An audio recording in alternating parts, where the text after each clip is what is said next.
honestly, every time I play this game, every time I think that I'm finally starting to actually understand it, something happens and it just doesn't make any sense.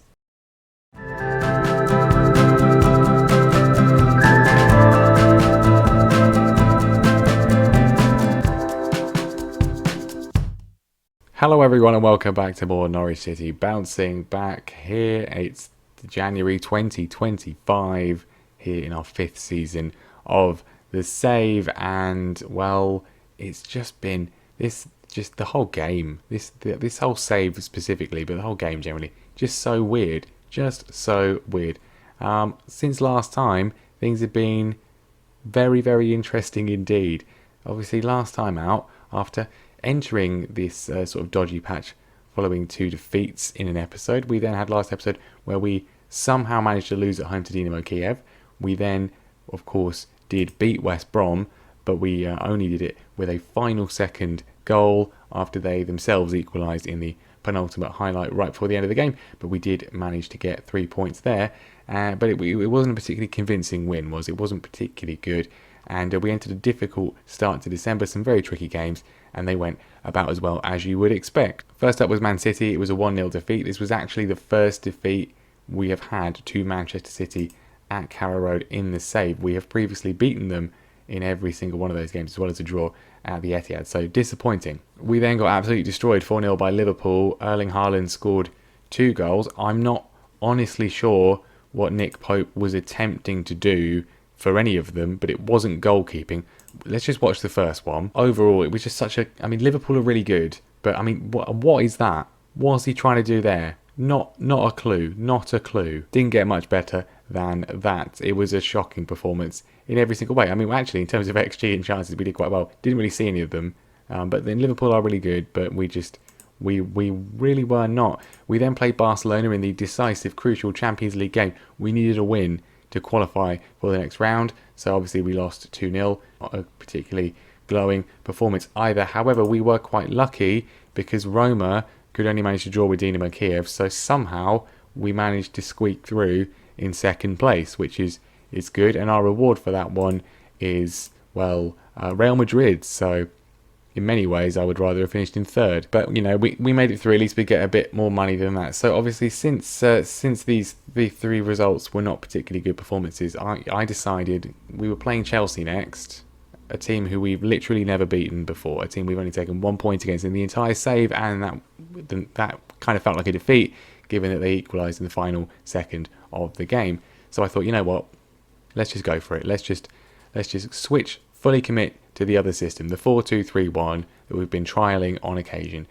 We'll play that system and we'll play it on positive, because at least then we might create a few more chances, even though we'll probably lose. And do you know what happened? We won 4-0.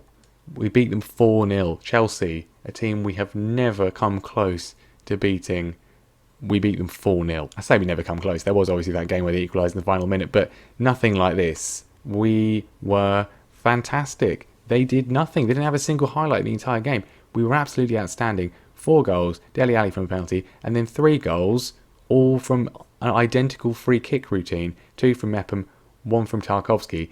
It was completely unexpected, completely ridiculous. We were defensively phenomenal as much as we were from an attacking standpoint. I had no idea what was happening, and that has then ushered in a sequence of a total of 6 wins in all competitions in a row with just 2 goals conceded. It's been absolutely brilliant. I have played the system in all of these matches and it certainly seems to have done the trick. We got past Man United 3-2 in the Carabao Cup quarter final. We took the lead from kickoff. They then equalised from their kickoff straight after that, but it was a battling performance coming from behind to win the game. Newcastle was a 1-0 when Callum Wilson scoring against his former club. We then absolutely annihilated Blackburn 6-0. It was a brilliant performance. They are absolutely woeful, bottom of the league currently with an absolutely embarrassing 4 points. They are on to break, Derby's record, even worse than Sheffield United are doing. But nevertheless, it was brilliant. We then beat Bristol City 1-0, Chris Mepham scoring again. And then most recently a 1-0 win with a fully rotated side. Scott McKellar getting his first goal, becoming the second regen to score for us in the save. And what's been a sort of marker of this, not only have we been winning the games, not only have we been scoring more goals, we have been far, far, far more secure from a defensive point of view. And what's been particularly weird about it is we barely ever have any set pieces at all using the other system.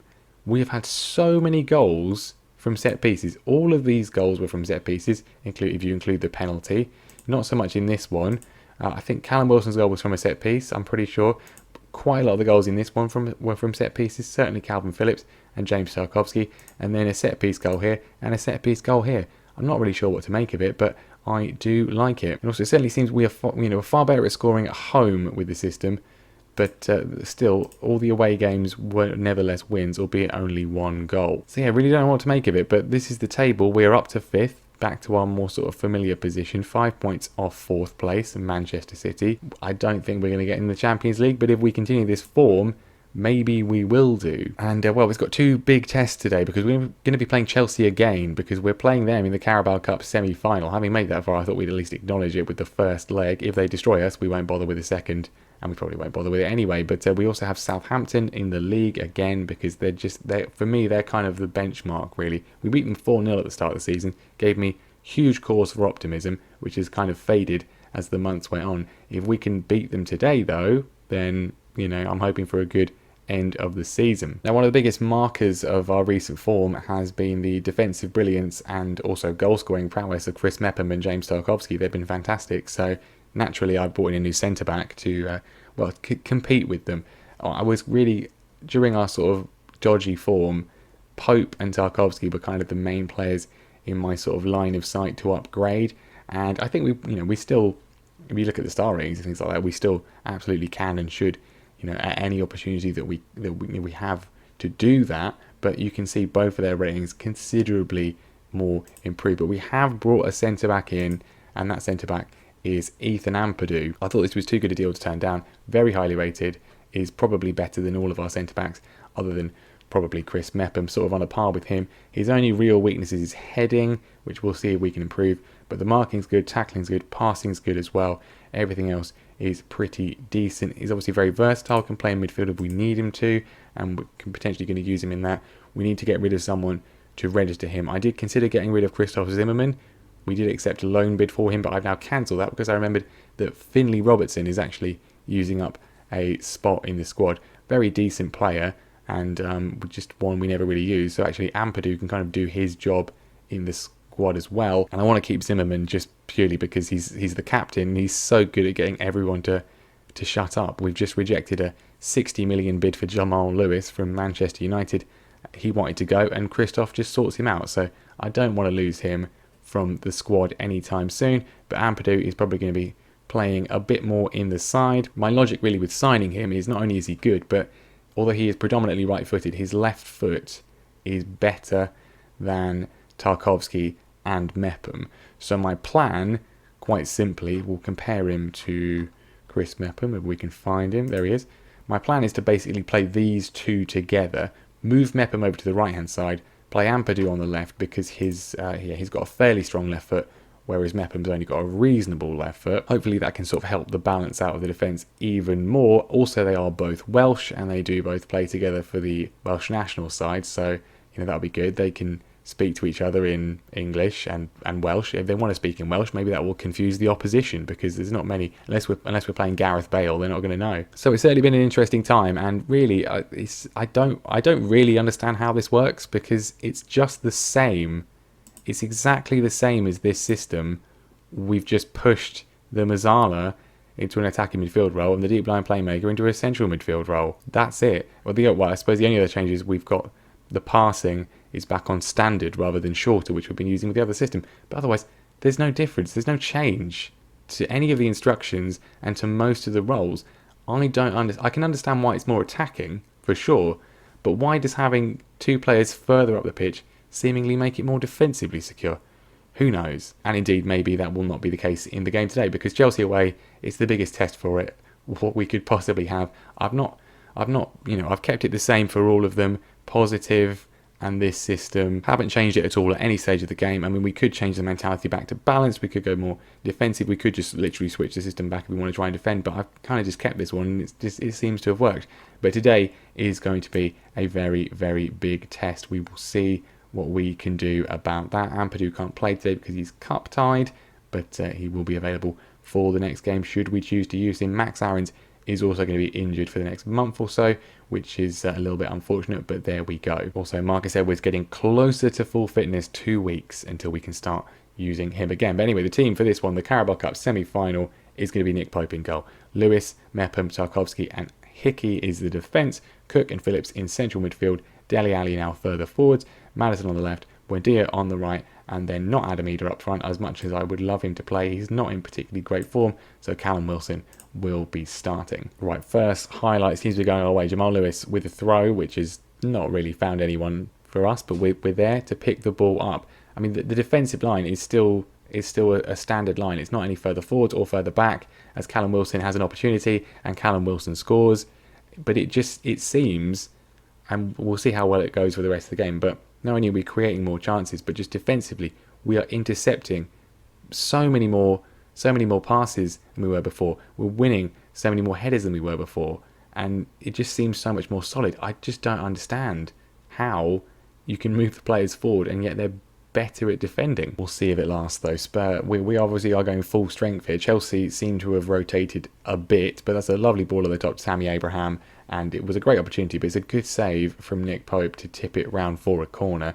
We got obviously susceptible to that kind of pass still. Pulisic with the corner in, and Pope claims confidently. Chelsea looking to increase the pressure though. James throws it into Kulusevski and back through the midfield. Pulisic with a pretty simple goal. It was a good move from them, and they've got an equaliser, but obviously this is the semi-final, so there's 2 legs, and we've got an away goal. Not that I think it actually counts in the Carabao Cup, but a good simple movement from them. Don't really get particularly close to them. Everything I was saying about defending, not on that occasion. And it could go from bad to worse. Another corner comes in. Bastoni knocks it down to De Jong, who's just scored. I mean, at least we got the goal early on. That made it look like there was some sort of some sort of quality to this tactical change. Obviously, 6 games in a row won. As soon as we start recording, that's when we're gonna lose. But it's not over yet. And even if we do lose, I think I'm still, it's still been very, very good. Although Chelsea are absolutely dominating. They've had 7 shots on target, and we've only had 1. The goal was it. They've come out firing. Of course, this is the sort of 4-2-3-1 broadly gegenpress. It's not the same. The instructions are different, but I mean, maybe that's why it is obviously the sort of meme tactic for being really good. But it's not good against Chelsea away. But we are looking to now break. Callum Wilson is tackled, and we don't manage to get it away. And instead now Chelsea will presumably come forwards. Mount has found Christian Pulisic, who's got past Aaron Hickey with ease. He goes for the shot on Nick Pope with a not particularly convincing save, but it does go for another corner. I'm thinking maybe we switch it up to cautious, because we don't appear to be having much of the ball. It's just constantly Chelsea coming forwards. We'll try this. So overall, not bad. I mean, I could just keep the morale up, keep the praise up, whatever happens. Never a bad thing to lose to Chelsea, although we did beat them 4-0 the other week, but we got a goal, we've got a chance in this tie still, although maybe not if they score a few more. Havertz he's made it 3-1, so I mean they're obviously out for revenge after what we did to them. You are kind of showing me up here though, boys. I mean, everything I've said, defensively brilliant, scoring from set pieces. We've just conceded from a bunch of set pieces today. All right, we've intercepted the ball. Dele Alli has intercepted, and we're looking now to strike. More sort of patient build up perhaps, but Calvin Phillips pressing forward. Space for Buendia to run into. He cuts inside. Can he take a shot on? He can. I wish he hadn't. We can get another goal back, then we've got a bit of a chance, but not if they get a fourth. If they get a fourth, I think we won't be making the Carabao Cup final. It's already looking pretty unlikely. The thing is, if we do, it'll be Everton or Sheffield United, so we actually have a chance. Anyway, we are now breaking. Callum Wilson sprays it out to Ademola Lookman off the bench. If we can get a goal back, that would be really quite good. The tackles come in from Alaba though, and he clears it, but only as far as Greg Taylor on the wrong side for him, but Hickey was getting tired and also being quite bad, and we still have possession. We've still got an opportunity. Let's see if we can turn this into a chance. Tarkowski to Taylor, finds Lookman. Can he find a cross into the box or maybe win a penalty or something? He's just decided to run into their defenders, and that was that. Still time, 10 minutes. Let's just try and press them, try and win the ball back. We do. Calvin Phillips driving forwards now. Lookman in acres of space. This time take a shot on, maybe. He does, and he scores. Ademola Lookman with his third of the season. He goes to get the ball. I like that endeavour. It's 3-2. We are very much back in the tie, given the fact we've still got to go to Carrow Road for the second leg. That's just the increased positivity. As good as Chelsea have been, we have had opportunities. And when we can get the ball, we can strike at speed into injury time. I think that's going to be that, but it's certainly a lot more of a strong position as far as we're concerned. Chelsea have had so many opportunities. The fact that we've kept it to 3 is quite good. Nick Pope has had a very, very good game. We've not seen all his saves, especially in the second half, but 3-2 defeat in the first leg, home leg to come. I'm quite happy with that, and I'm going to say, yeah, despite the result, I'm pleased with your performance. It was a good performance, more or less, and it was a good end scoreline as far as we're concerned. We're in with a chance. Man United back again in for Lewis. I mean, it's quite a good offer, 64 million, but he's 26 years old. We're not going to really be able to get a better left back. I mean, physically he's outstanding, defensively brilliant, pretty good going forward, but there's not really anyone we can get in that's better. And even if we can get in loads of other players with the money, we don't really need the money. And fundamentally, above anything else, he's a Norwich City Academy graduate, which makes him absolutely priceless when it comes to European registration. We're not going to sell him for anything, really.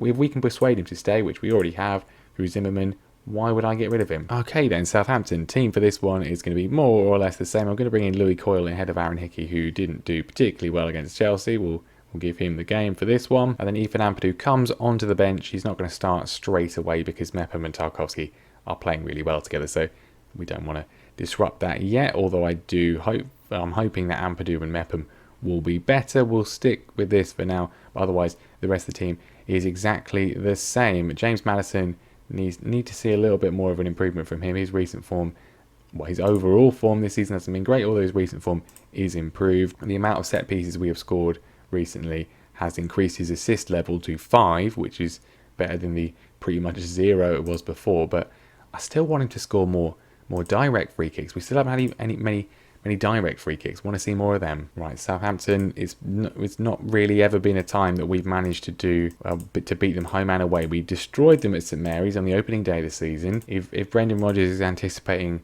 the same system, he's going to be sorely disappointed. Can we continue the good form with this tactic here at home against a side that have often caused us issues? Not been particularly good start from us in terms of the stats, and Chris Mepham has made a great challenge there, but Southampton's still coming forwards. Ward-Prowse on the edge of the area has scored, so this is working really well. Six games in a row we won. 6 games in a row. 6 games in a row. We beat Blackburn 6-0. It's brilliant. And then we lose to Chelsea away from home. Pretty even game in terms of the scoreline at least. And now we are behind against Southampton after 16 minutes. We've not had a shot yet. We've not had a shot. I told them the performance against Chelsea as they go close again was good. It was good. There's no shame in it. And now we're playing terribly, apparently. Well, brilliant. I mean, what a first half that was. We've not had a shot on target. We've been absolutely woeful. Everything we've done recently has been brilliant. Not today. I'm not angry. I'm just disappointed. No, I'm very angry. I'm far from pleased with what I've just seen. Not good enough. This is not what I've come to expect of late. I mean, you beat them 4-0 at St Mary's. Why? Maybe we need to just switch back to the system for this game. Clearly it worked last time. So why are we're suddenly doing nothing? What is this? We'll go attacking, but it's clearly not working today, despite everything that's happened before. 65 minutes gone, nothing is happening. I mean, like, we're already attacking with the more attacking system. Why are you not doing anything? Some shocking performances out there. Wilson's having a terrible game. We'll bring on Adam Eder. The guy I'm going to replace in the starting lineup is the only one playing well. I mean, everyone else is playing absolutely terribly. Dele Alli is having an awful game. He's going to have to come off. This is meant to be a ringing endorsement, a glowing advert for our new tactic. We've not had a single highlight. It's the 85th minute. Why are you being so useless? I mean, Southampton haven't done much else since their sort of early flurry of highlights. We'll go very attacking. We're into injury time. You're doing nothing. What are we witnessing here? This is awful. Well, there we go then. There we go. The brilliant run of form is well and truly over. We've lost at home 1-0 to Southampton. We did absolutely nothing. I mean, yeah, I can't even make them come into training really because we've got another game in 2 days' time. I'm going to throw the water bottle. That was far from pleased with that result. That was a disgraceful performance. Absolutely hopeless. We did nothing at all.